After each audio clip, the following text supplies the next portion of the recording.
So it wasn't a very happy start to the new year here at the Moatside as Merstham fall 1-0 down against Littlehampton Town.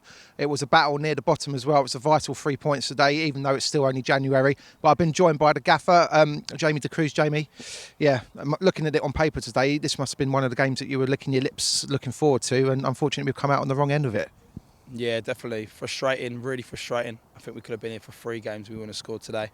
Having said that, I didn't think there was really much in the game in terms of, I think we largely had, in terms of possession, more of the ball. They got the goal, which they've then sat on, and quite rightly so, and done really well to cry out. The result is what we should have done against Lancing, but they still had a threat as well, which made it hard for us to contain them. But yeah, really disappointing. And yeah, without a doubt, they're the games. There's no point looking at the 3 games we looked at in terms of our 3 home games on the spin. So Three Bridges, Lancing, and today, and saying we want 6 points, and wherever they've come, we've probably got the 3 points where maybe we didn't expect it, but then you've gone and lost the following 2, and you look at Lancing today beating Ramsgate 4-2.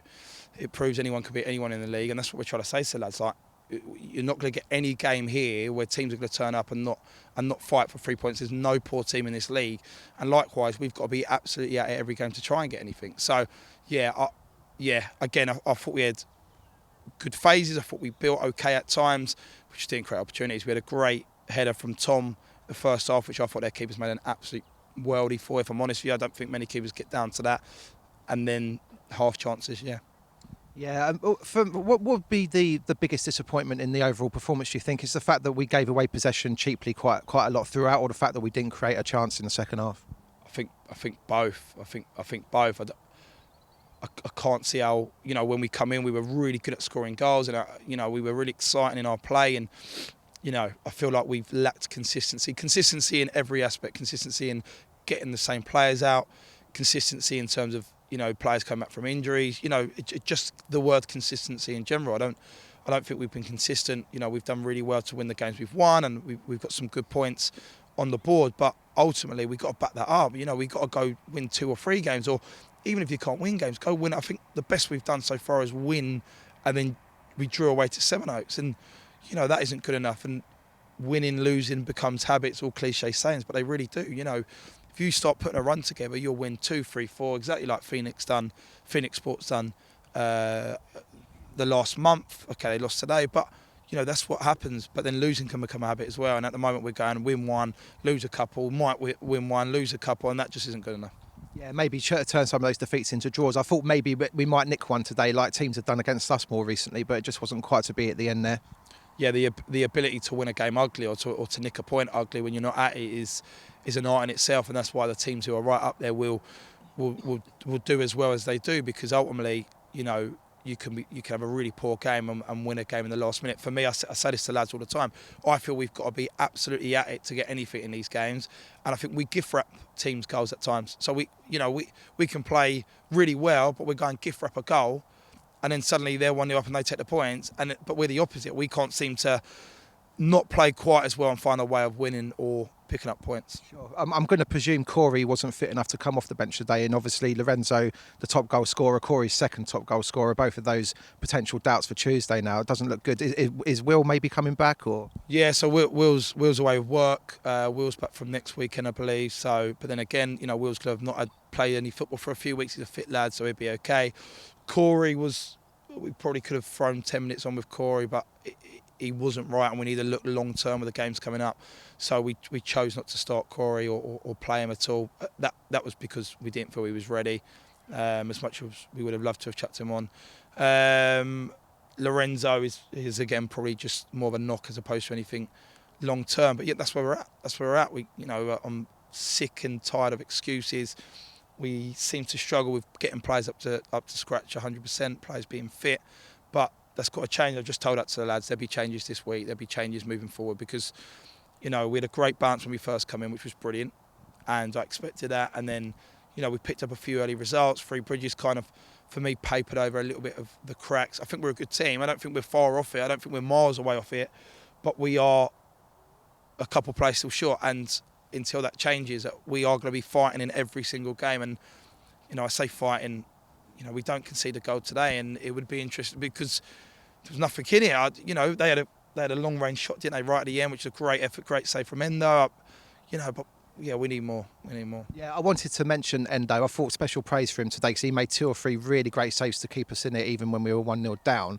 Obviously, him and the defence like keeping clean sheets. Is that something maybe you're going to also try and impress on in training, maybe just to even grind out a couple of 0-0s maybe? The thing is, I say this as well, I don't think we defend badly, and I don't think, I don't think you can look at the back 4 or, include Endo in that, whoever's playing there. I don't think you can say, did Abs have a bad game today? Probably not. Did Gunn have a bad game defensively? Probably not. You get, and you look at that and think, okay, so why are we conceding? I think as a team, as a collective, we're too soft, we're too nice.